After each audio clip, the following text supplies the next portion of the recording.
하나님께 드리는 믿음이란 말씀의 제목으로 은혜를 나누겠습니다.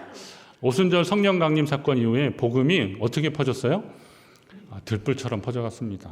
사람들이 복음을 듣고 말씀 듣고 예수 그리스도의 복음이 전해지는 것마다 사람들이 회개하고 하나님 백성으로 살기를 다짐하는 막 그 다짐, 그리고 그게 결단, 변화로 이어졌습니다. 유대교 지도자들이 제자들 붙잡아서 다시는 예수 이름으로 전하지 말라고 엄하게 경고하고 놓아주었지만 성령의 역사를 가로막을 수는 없었습니다. 오히려 그리스도를 따르는 사람들이 더 많아지면서 교회가 세워졌습니다. 교회는 그렇게 시작되었습니다.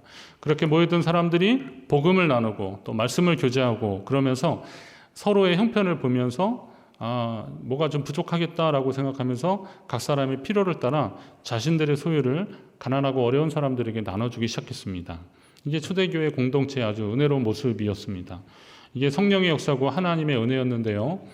오늘은 그 성령의 역사에 동참한 사람들, 그리고 또 그 성령의 역사에 흉내만 낸 사람들, 두 가지 경우를 한번 말씀을 보려고 합니다. 우선 바나바 같은 사람이 있었습니다. 사도행전 4장 뒷부분에 바나바, 요셉이라고 하고 바나바라 그랬는데요. 요셉은 유대식 이름이고 바나바는 아람어식 이름입니다. 그런데 이 사람은 구브로라고 하는 지역에서 태어났습니다. 그런데 그가 밭이 있었는데 그걸 팔아서 사도들의 발 앞에 두었다 그랬습니다. 구브로라는 지역은 지중해에 있는 섬입니다. 지금은 이걸 그냥 키프로스라고 하는데요. 걸어서 세계 속으로 이런 거 보시면 이런 지역에 가서 둘러보는데 아주 참 예쁜 섬이더라고요. 근데 여기는 나중에 보면 알겠지만 스데반의 박해로 흩어진 사람들 중에서 그리스도인들이 와서 여기에 교회가 시작되었습니다. 바나바는 시기적으로 봤을 때는 교회가 세워지기 전에 그곳에 태어나서 자랐고 그리고 예루살렘으로 올라왔습니다. 레이지파 사람이라 그랬잖아요. 네, 바가 이제 아들이거든요. 아들인데 나비 이런 것은 예언자, 선지자 이런 말입니다. 그래서 선지자가 내 백성을 위로하라라고 하는 그런 일들을 하기 때문에 예언자들이 그래서 위로의 아들이다. 오늘 이렇게 번역을 했고요. 그리고 예언의 아들, 하나님의 뜻을 전하는 사람이다라는 겁니다.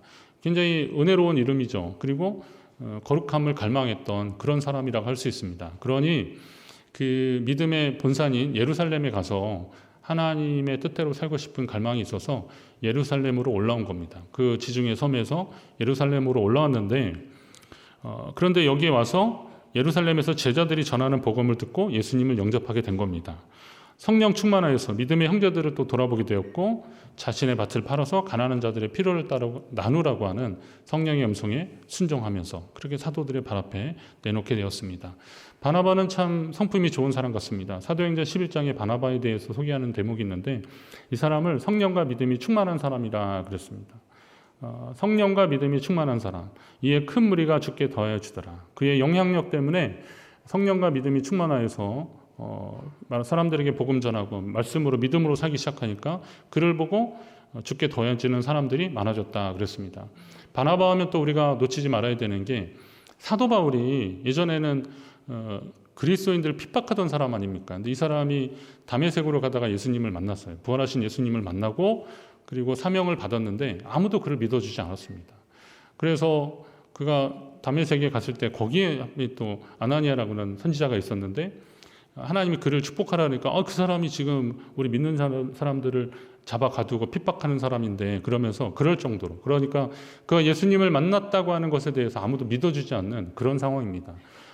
다메섹에서의 아나니아는 그렇게 하나님에 순종했지만 그래도 여러 사람들이 다윗을 경계하고 멀리하고 그랬습니다.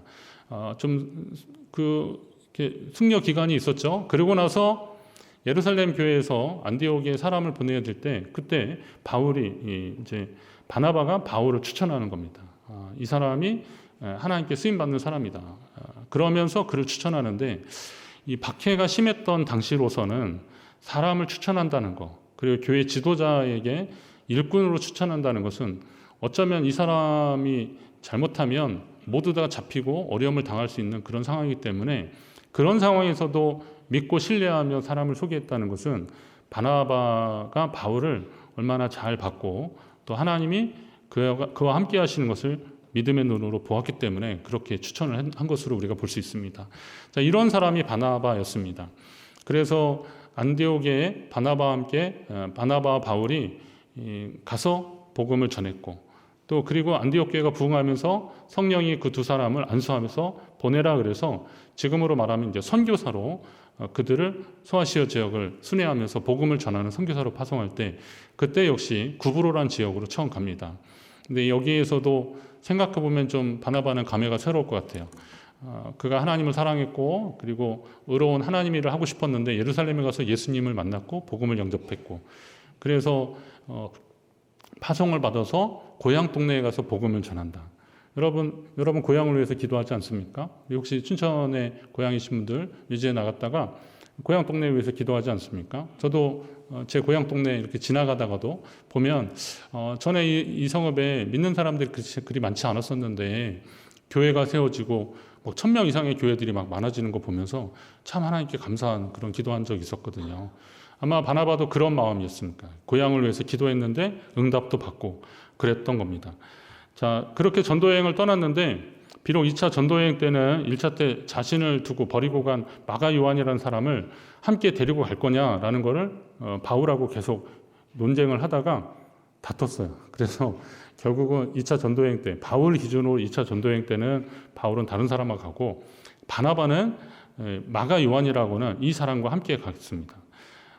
알고 보면 이 마가 요한은 사실 바나바의 조카인데 근데 조카라서가 아니라 바나바의 심성이 그런 거예요. 이전에 그가 바울에게 그랬던 것처럼 회개하고 하나님 앞에 새로워진 사람 그리고 하나님의 사명을 받은 사람에게 기회를 주고 싶은 그런 마음이죠. 마가 요한이 생각이 짧아서 다시 갔지만 그러나 그에게 다시 한번 기회를 주고 싶었던 것이 바나바의 마음이었던 거예요. 그러니까 믿어주고 신뢰하고 기회를 주고 싶어 했던 바나바. 예전에 제가 그 바나바 관련된 연구를 좀 하고 설교도 한번 한 적이 있는데요. 이 바나바라는 사람은 참 그렇게 돕는 자더라고요. 바울 같은 사람은 리더십을 가지고 확 끌고 가는 사람인데 바나바는 천천히 살피고 도와주고 그런 사람이죠. 사도행전 이렇게 쭉 읽어보면 바나바와 사울 또는 바울 그러다가 나중에 바울과 바나바 이름이 바뀌어요. 순서가 바뀌어요. 그러나 그것 때문에 바나바가 내가 저 바울을 추천했는데 이러지 않습니다. 그냥 기록에서 살며시 사라지더라도 그것 때문에 요즘 우리가 읽는 그 사울하고 다윗 왕의 그 경쟁 관계하고는 완전 대조적인 거거든요. 사울은 자기가 이름이 잊혀지는 거, 백성이 다윗을 더 좋아하는 것에 대해서 불안해하고 두려워하기까지 하고 그래서 그를 어떻게든 죽이려고 했는데 바나바는 끝까지 이렇게 세워주고 섬기는 그런 일들을 했던 겁니다. 우리 교회 안에 이렇게 성령과 믿음이 충만한 바나바 같은 믿음의 사람들이 더 많아지기를 축복합니다. 여러분이 그런 사람 되기를 하나님 앞에 소망해 보십시오. 하나님, 제가 돕는 자 되기를 원합니다. 그리고 세워주는 자 되기를 원합니다. 이런 바나바의 그런 모습들 때문에 사람들이 용기를 얻고 도전을 얻고 그랬습니다. 자, 그래서 그 자기 밭을 팔아 그 값을 사도들의 발 앞에 둔 바나바의 헌신 때문에 예루살렘 성도들에게는 큰 도전이 되었죠. 귀감이 되었습니다. 바나바가 사람들의 칭찬을 받으려고 계획적으로 일부러 그런 것은 아닌데 그러나 그와 같은 헌신이 많은 사람들에게는 도전을 준 것이 분명합니다. 우리는 이런 경우를 이제 선한 영향력이라고 그러잖아요. 선한 영향력. 누군가 그렇게 물꼬를 틀고 먼저 했을 때 사람들이 나도 한번 저렇게 해봐야겠다라고 하면서 같이 그렇게 살아가는 거. 이게 선한 영향력입니다. 한 사람이 희생과 헌신이 많은 사람들에게 영향을 주는 겁니다. 오늘 바나바가 한 행동이 좋아 보여서 아마 자발적으로 그렇게 한 사람들도 꽤 있었을 것입니다. 그런데 오늘 우리가 나눌 말씀 이 아나니아 삽비라는 사람은 그런 순수한 동기로 따라한 것 같지는 않습니다. 그들은 처음 시작은 바나바하고 같았어요. 그들은 여기 5장 1절에 보면 그 삽비라와 더불어 소유를 팔아 그랬습니다. 바나바도 그 밭을 그가 밭이 있음에 팔아 그것을 파는 것까지는 맞아요. 여기까지는 같은데 그 다음이 문제입니다. 본문을 잘 읽어보면 아나니아라는 사람이 소유를 판 돈 일부를 감추었다는 겁니다. 감추었다. 그리고 그의 아내 삽비라도 그 사실을 알았습니다. 여기 알다라고 하는 단어가 원어적으로 보면 그냥 그랬어? 그러면서 그냥 아는 정도가 아니라 서로 수기하고 이렇게 서로 좀 의논하고 그래서 그렇게 하기로 사전에 논의를 한 그런 의미의 단어입니다. 그러니까 아나니아 삽비라는 어떤 분은 뭐 이렇게 판 돈을 가지고 오다가 중간에 마음이 바뀌었을 거예요. 좀 아까워서 바뀌었어 이렇게 말하는데 아니에요. 그렇지 않습니다. 그랬으면은 누군 그러더라고요. 삽비라 갖고 감춘 돈 가져다 어디다 놀라고 늦게 왔다 그러기도 하는데 단어의 원어적 의미로 본다면 이미 밭을 팔고 하는 그런 과정에서 그렇게 한 거예요. 그렇게 한 겁니다. 그리고 나서 문제는 그게 그 판 전부인 양 사도들의 발 앞에 내놓았다는 거죠. 그래서 베드로가 이 부분을 가지고 성령의 감동으로 책망을 합니다. 어찌하여 사탄이 내 마음에 가득하여 내가 성령을 속이고 땅가 얼마를 감추었느냐. 그들이 뭐 우리가 보통 생각하기에 그냥 소유를 팔아서 절반을 가져왔습니다 이렇게 말하면 그게 큰 문제가 되겠습니까? 그런데 뭐 앞에 있었던 바나바 저 요셉처럼 우리도 그런 것처럼 막 그렇게 얘기한 거죠. 그러니까 그것은 결국은 속였다는 거죠. 베드로가 탄식합니다. 어찌하여. 우리는 충분히 성령의 능력으로 이미 이런 유혹을 극복할 수 있는 힘을 하나님이 우리에게 주셨는데 어찌하여 사탄의 그 계계에 넘어갔느냐. 그러고 보니까 이 물질에는 사탄이 역사하더라고요. 보니까 물질은 좀 예민하거든요.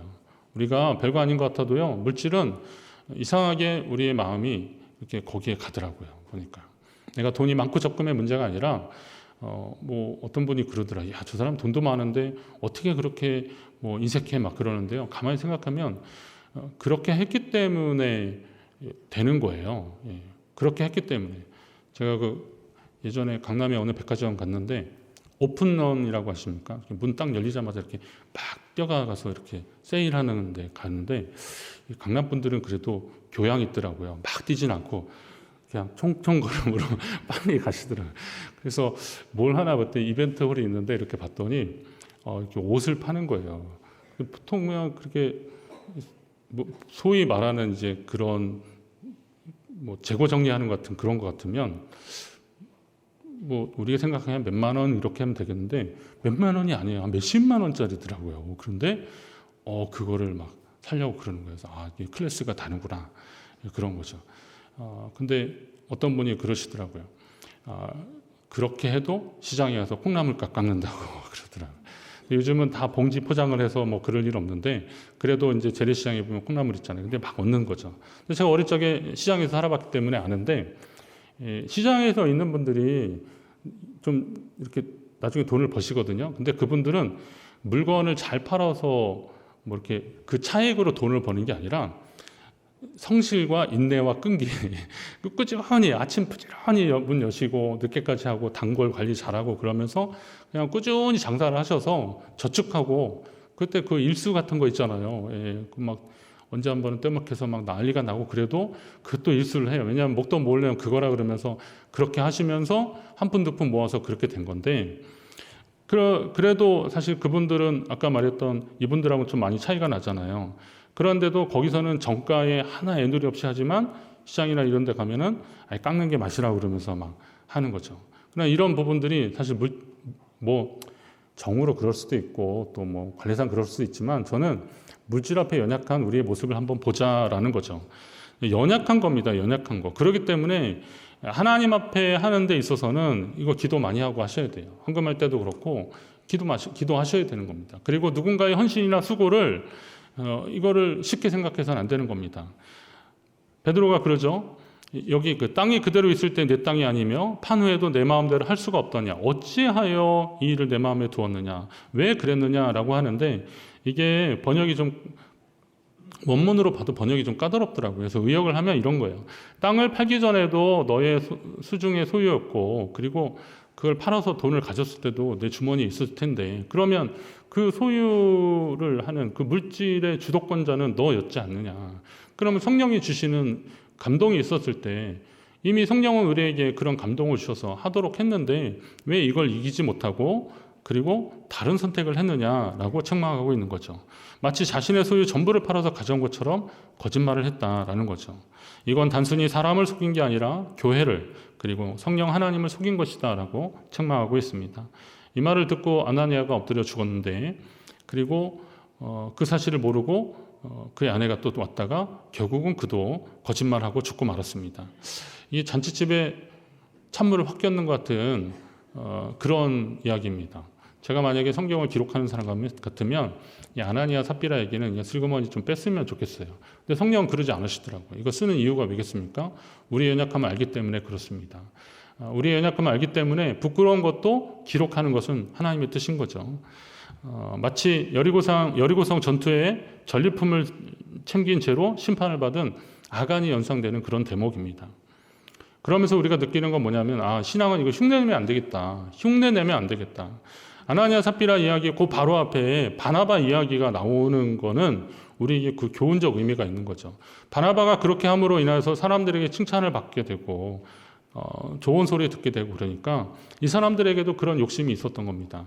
그러나 여러분, 믿음은 우리가 예수 그리스도를 주로 고백하며 구원받은 하나님 백성이 되는 믿음은 분명한데요. 그러나 풍랑이 있는 바다에서 두려워 떨고 있는 그 제자들을 보면서 어찌하여 믿음이 작은더라 어찌하여 두려워 떨고 있느냐 이렇게 말씀하시는 예수님 모습을 보면 믿음은 저마다의 분량이 있는 것 같아요. 달란트 비유에도 보면 뭐 누구를 더 많이 사랑하고 적게 사랑하고 이런 문제가 아니에요. 아니 안 사랑했으면 돈을 안 줬지 뭐 그거를 굳이 그렇게 줄 게 필요가 뭐가 있겠습니까? 그런데도 이 사람은 이 정도를 감당할 수 있겠다라고 신뢰하고 주는 거죠. 그러면 오늘 우리도 믿음의 분량이 있으니까 이 분량대로 하나님을 잘 섬기면 되는 거죠. 누구 뭐 따라하거나 흉내내고 그럴 것이 아니라 이거죠. 하나님이 내게 주신 은혜를 내 은혜가 내게 족하다라고 생각하고 내가 할 수 있는 그것을 하는 것이 하나님 기뻐하시는 사람으로 살아간다는 것입니다. 여러분 흉내내지 말고 진심으로 믿음으로 주님 앞에 나아가시기를 간절히 바랍니다. 베드로 사도의 책망의 요지는 그거죠. 내가 사람이 아니라 하나님께 거짓말한 것이다 라고 하는 겁니다. 교회 공동체는 단순한 사람들의 집합체가 아니기 때문에 세상의 모임은 뭐 필요에 따라서 모이기도 하지만 목적이 닿으면 사라지잖아요. 저도 뭐 어느 날 이렇게 카톡 보니까 단톡방이 되게 많더라고요. 근데 이걸 나가 마라 막 그렇게 생각이 들 때가 있어요. 근데 지금 안 쓰는 한참 밀려있는 그런 단톡방들도 있고 밴드도 있고 뭐 그렇습니다. 그 당시는 굉장히 활성화됐었는데 모임 목적을 다 하고 나니까 그 뭐 존재 여부도 깜빡할 정도로 그런 모임들이 얼마나 많이 있습니까? 그러나 교회는 그렇지 않습니다. 교회는 주님이 세우셨고 성령이 역사하시는 곳입니다. 우리가 예수 그리스도를 영접하고 성령의 은혜를 사모하고 성령 충만해서 믿음으로 사는 한 하나님의 교회가 영원할 줄로 믿습니다. 주님 오실 때까지 이 하나님의 교회는 계속 될 것입니다. 그렇다면 이 하나님의 교회를 어떻게 섬겨야 돼요? 세상의 기준이 아니라 하나님의 뜻대로 그리고 성령의 감동을 따라서 우리는 이걸 섬겨야 되는 겁니다. 아나니아와 삽비라 부부와 대조적으로 예수님의 사역 가운데 성전에서 두 렙돈 헌금을 한 과부의 이야기를 우리가 보는데요. 예수님 그 여인을 칭찬하셨거든요. 예수님 그 여인을 칭찬하셨어요. 저는 이 대목을 좀 보면서 어떤 마음일까? 여인이 참 그렇게 연복게 이렇게 헌금할 때 고민이 됐을 겁니다. 왜냐하면 그건 자기가 가지고 있는 생활비의 전부였기 때문에 내 생활비 전부를 하면 내일은 어떡하지? 이런 고민도 분명히 있었을 텐데 그런데도 하나님 사랑하는 마음으로 결단하며 그 예물을 드린 그 여인을 주님이 그 마음을 아셨기 때문에 그렇습니다. 또 여인이 고민됐던 것 중에 또 하나는 어떤 거냐면 사람들의 시선이었을 겁니다. 당시에 그 성전 앞에 연보는 사람들이 모아서 그거를 가난하고 어려운 사람들한테 나눠주는데 어떤 사람이 그럴 거예요. 그 여인의 형편과 사정을 아는 사람들이 야, 니도 어려운데 누가 누굴 도와줘. 가난한 너도 가난한데 너가 누굴 도와줘. 이렇게 말할 수도 있었거든요. 그러니까 그런 사람들의 시선이 따가우니까 이걸 할까 말까라고 하는 그런 고민도 분명히 있었지만 그래도 하나님 앞에 드리고 싶은 여인의 그 헌신의 마음 이게 있었기 때문에 예수님이 칭찬한 겁니다. 여러분 내가 가난하다고 해서 누구를 생각지 못할 이유는 없습니다. 그런 여유가 없는 게 안타까운 거지 내가 가난하다고 해서 가난한 사람들을 생각하지 못할 이유가 뭐가 있습니까? 내가 비록 어려워도 나와 같은 사람들을 돌아보고 싶고 돌보고 싶고 돕고 싶은 마음은 얼마든지 가능한 겁니다. 그래서 예수님은 그 여인의 용기 있는 헌신을 응원하며 칭찬해 주는 겁니다. 예수님의 칭찬은 앞에서 말씀드린 선한 영향력이 더 퍼져가기를 바라시는 그런 마음이었습니다. 풍족한 가운데 헌금한 사람들이 잘못됐다는 게 아니에요. 너희는 그 많은 중에 냈지만 그렇다고 해서 그 사람들이 풍족한 가운데 드린 사람들을 책망하려고 그러는 것이 아니잖아요. 그들도 할 일을 한 것고, 풍족한 가운데 그런 마음이 생겨서 한 것도 그들 나름대로 할 일을 한 것이고, 이 가난한 가운데서도 자기 생활비 전부를 한 이 여인도 하나님이 주시는 마음에 순종함으로 참 귀한 일을 했다라고 가르쳐 주시는 겁니다. 그러면서 예수님은 그 여인을 칭찬하고 그러는 건데, 그런데 그러면서 이러저러한 핑계로 그마저도 하지 않는, 그리고 외면한 사람들에게는 울림을 주시려고 예수님 그런 말씀을 하시는 거죠. 지난 주간에 어느 목사님과 나눈 말씀 중에 신앙생활을 건성으로 하면 안 되고 정성으로 해야 되는데 큰일 났다, 이런 얘기 하시더라고요. 그거는 이제 요즘 세태에 대해서 말씀하시는 건데, 제가 그 말씀을 듣고 돌아오면서 저를 돌아보게 됐습니다. 나는 건성으로 하는 거 아닌가. 사역 건성으로 하면 안 될 텐데, 뭐 당연한 그 대입을 하게 되는데요. 맞더라고요. 하나님이, 우리를 향한 하나님의 마음은 진심이신데, 오늘 우리가 예배를 본다고 하지 않고 굳이 드린다고 하는 이유는 뭐겠습니까? 우리를 향한 하나님의 마음은 진심이더라고요. 예레미야 선지자를 통해서 그렇게 말씀하셨어요. 그들에게 복주기를 원하시는데 나의 마음과 정성을 다하여 그들을 이 땅에 심으리라, 이렇게 말씀하시네요. 그러니까 하나님의 마음은 정성인데 그 정성의 은혜를 받은 사람들이, 그 진심의 은혜를 받은 사람들이 하나님 앞에 건성으로 살아가서야 되겠냐, 건성으로 믿어서야 되겠냐라는 거죠. 마음을 드리고 뜻을 드리고 힘을 다하고 하나님을 사랑하는 그런 마음들은 건성의 마음이 아닐 겁니다. 이왕이면 정성으로 하나님을 섬기는 저와 여러분 되시길 바랍니다. 오늘 우리의 믿음이 시험과 환난 앞에 성령으로 무장하고 하나님 앞에 나가서 이기면 하나님이 이길 힘과 능력을 주시는데, 만약에 내가 그런 줄 알았는데 내 믿음이 헛거였구나라고 생각할 때 얼마나 씁쓸하겠습니까? 근데 그거는 어떤 상황이 만드는 게 아니라, 제가 봤을 때는 하나님 앞에서 우리 믿음의 태도가 이게 진심이냐 정성이냐라고 하는 거죠. 하나님의 은혜를 덜 주시는 것도 아니고, 성령이 누구는 건성으로 은혜를 주시는 것도 아니에요. 하나님은 똑같이 주시려고 하는데, 그러면 그것을 하나님 앞에 그 은혜를 사모하며 믿음으로 가는 사람들, 하나님이 이런 사람들을 도우시고 응원하시고 함께 하시는 겁니다. 흉내내는 믿음이 바로 그런 거죠. 그런데 시작은 흉내낼 수 있지만 결과는 흉내낼 수 없습니다. 여러분 신앙생활 다 사실은 흉내 많이 내잖아요. 기도하는 거 흉내 내지 않습니까? 저도 흉내 많이 냈거든요. 사도신경하고 주기도문하고 그 유치부 어렸을 때 그냥 따라하는 거예요.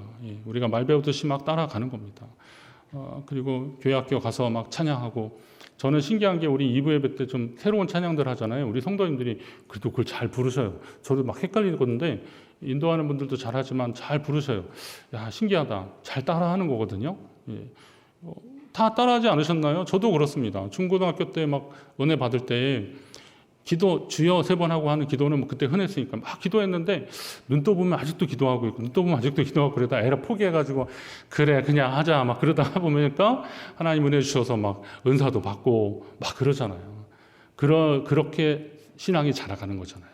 나중에 이게 이제 성숙해지는 거죠. 그러니까 시작은 흉내를 내면서 할 수 있지만 열매까지 흉내낼 수는 없는 거잖아요. 신앙의 열매까지. 그러면 이제 다른 사람 몰라도 본인은 알죠. 내가 열매 맺는 신앙을 가지고 있는가? 열매 맺는 믿음을 갖고 있는가? 언제까지 흉내만 내면서 신앙생활 할 수 없습니다. 누가 그렇게 했다고 비교하고 경쟁하면서 그렇게 하는 거 말고, 진심을 가지고 하나님 앞에 정성으로 헌신하는 사람들, 하나님이 이 시대에 그런 사람들을 찾으실 겁니다. 아나니아 삽비라가 만약에 그 정성을 가지고 하나님 앞에 드렸다면 그의 삶에 또 다른 은혜를 하나님이 부어주셨을 텐데 참 아쉽습니다. 제가 말씀드렸듯이 빼고 싶은 대목이지만 굳이 이런 이야기를 성경에 그 지면을 할애하면서까지 넣는 이유는 뭐겠습니까? 우리 믿음을 돌아보라는 거죠. 진심으로 하나님 섬기는 하나님 백성들, 무엇을 하든 간에 하나님 주신 힘과 능력으로 주님께 하는 저와 여러분, 우리 교회 가운데 더 많아지기를 주의 이름으로 축원합니다.